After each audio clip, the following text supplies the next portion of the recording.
Hey guys, welcome back to my channel, or welcome if you're new here. Today I want to talk about a post that's been circulating on my LinkedIn feed a couple of times these previous weeks, and how the item it's showing might change the way fashion is presented to consumers forever. So the post I'm talking about is a clothing label that looks kind of like a food label in that it has a lot of different information which quantifies how sustainable the garment is in question. And in a perfect world, we would have access to something like this for every piece of clothing on the market to better understand its impact and how sustainable it truly is, without having to go through brands greenwashing or without having to do a whole lot of research ourselves. But I think this garment label might be a bit too good to be true right now. So I want to talk about the feasibility of it and how far fashion would have to develop to be able to produce something like this, because currently I don't think it could. So the idea of making clothing labels similar to the look of food ones is not a new concept, and I know that some brands have already managed this to a certain extent, but they've not become mainstream yet.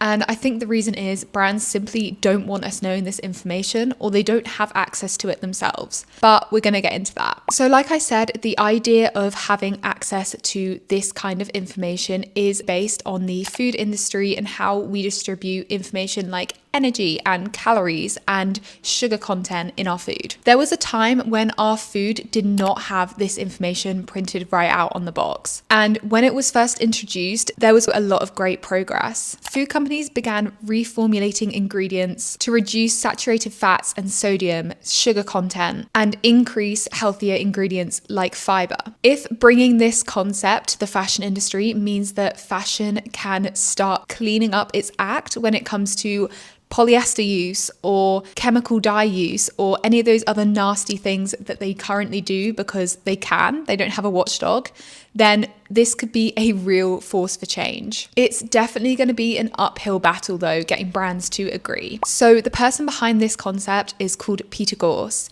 And when he initially debuted the idea on LinkedIn, he got approached by a couple of brands asking to work directly with him. And he accepted, meaning that he signed an exclusivity contract with a specific brand that he doesn't want to name, probably for very good reasons, considering how their relationship went. When Gorse started working with this brand and created this garment label that you see in front of you, the brand wasn't very happy with the findings. As you can see, in one garment, he identified 112 chemicals and that it had traveled 25,000 miles to get from farm to consumer, and also how many microfibers it sheds per wash.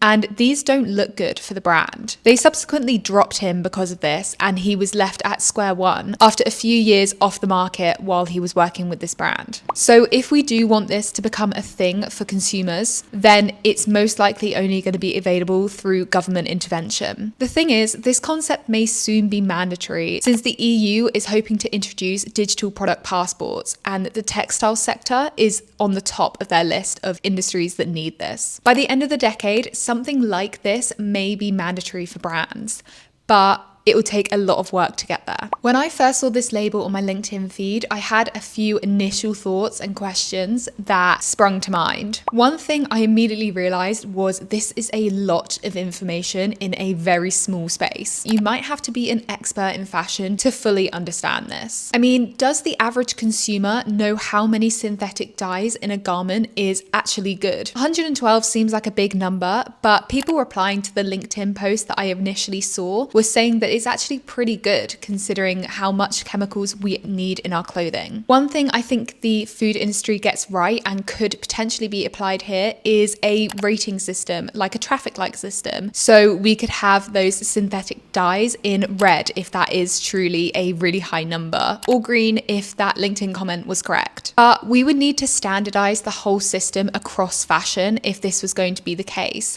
And that could throw up a couple of problems. So I don't know how feasible it would be. Like, leading on from this, I think it takes out a couple of important contextual bits that may make up a decision about buying the item. For example, this label could be from clothing made by Shein. And even if it was the most sustainable garment in the world, you'd still be supporting a ultra fast fashion brand which is relentlessly churning out clothing. And overproduction is one of the worst issues in the industry. So would that affect the score on the scorecard, or are you looking at it as an isolated factual evidence about this garment and this garment only? I know I also said that the label looks quite off-putting because of how much information is there, but I think again, it has some much needed context missing. For example, does it go into enough detail about the materials used and the background of it? I know it says cotton is the main fabric used, but it doesn't talk about the farm where that cotton was built. Was it made from a farm where regenerative farming is in practice, or is it organic cotton? Does it have links to the banned cotton from China?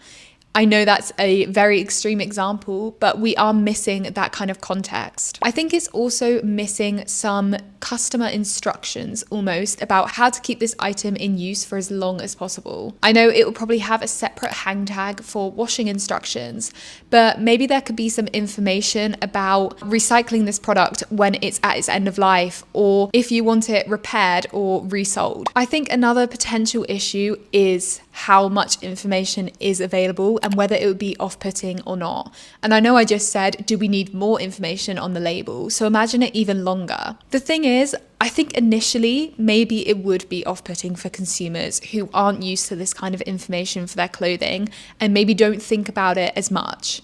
But I think we get used to it. I mean, there must have been a learning curve for the food industry when they first introduced nutritional labels, and this could be the same thing for our clothing. I realized after filming and going to edit that my mic cut off about 7 minutes into a 30-minute video, which is insane. So I'm not going to be able to recreate everything I said, but one thing I do want to say is that so far the video has seemed quite negative of these labels, and that is not my feeling at all. I honestly think if the fashion industry could perfect something like this, then it could be an absolute game changer in the way that we see fashion and we shop fashion. I initially filmed a whole big deep dive into each section of this label, talking about the feasibility of it with today's current fashion industry and how they would have to grow in order to meet these requirements. And I simply don't have time to refilm all of that, unfortunately, but I'm going to do some quick thoughts on it. So I just want to point out some obvious issues that fashion is going to have to fix in order to graduate to a label like this. For one thing, they would definitely need to increase transparency in their supply chains. Understanding the energy source of their factories, how far the total distance was for the garment from farm to store, and also knowing what the textile workers' pay was, is information that the fashion industry would currently struggle to give. Like I said in my supply chain video, they really only have complete oversight over their tier 1 suppliers, and even then, not every brand does. But as you go back through the supply chain to the farm or the dyeing factory, the supply chain gets murkier and murkier, and brands wouldn't have the oversight to have information like maybe how many chemicals were used in a specific garment. And it's definitely a lot more than consumers think. Maybe even some brands will be surprised about how many chemical treatments our materials go through before they reach stores. Pretty much all of the luxury properties we rely on for clothing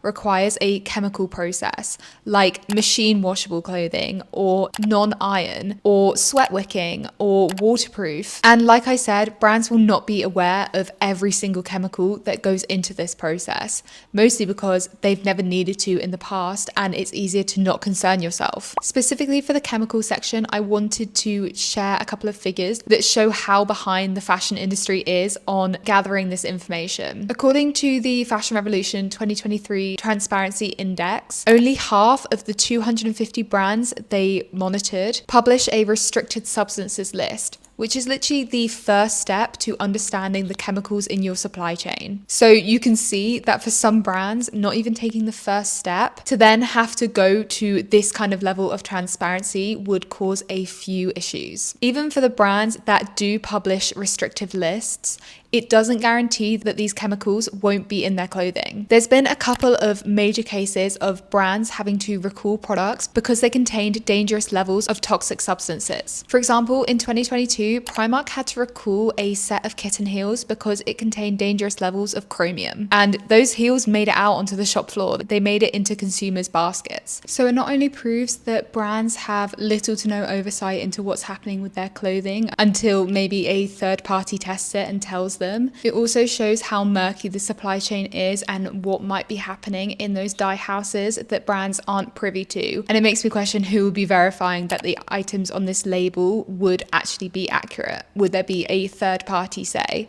that takes 10 random labels and verifies them all independently to make sure that the information is accurate? Because we know that in order to get the truth, we have to police brands since they never want to tell us the truth themselves. One of the other things I wanted to point out was how some valuable information might have to be left out of this label because it's harder to grasp and it's harder to quantify.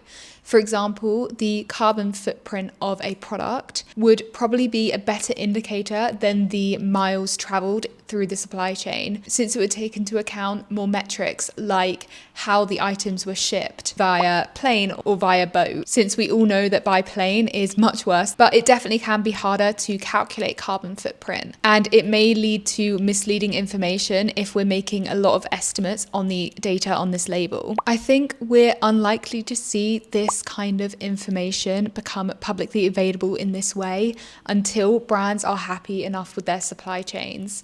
Otherwise, they're going to be constantly pushing back on any initiatives to bring this to the forefront, since they won't like what happens when their current systems do come out. But as I said, on the whole, I think this is a really, really good idea and really thought-provoking as to what information we actually need from brands as consumers to make an informed choice, and how brands are definitely not in the place to give that information to us yet, and how much work they're going to have to put in to be in that place. Anyway, thank you guys so much for watching. I'm sorry the last half of this has been a bit jumbled because I've had one too many issues with my phone and mics. But if you've watched this far, thank you so much. Please like the video, please subscribe if you're not already, and I will speak to you really, really soon. Have a nice day. Bye.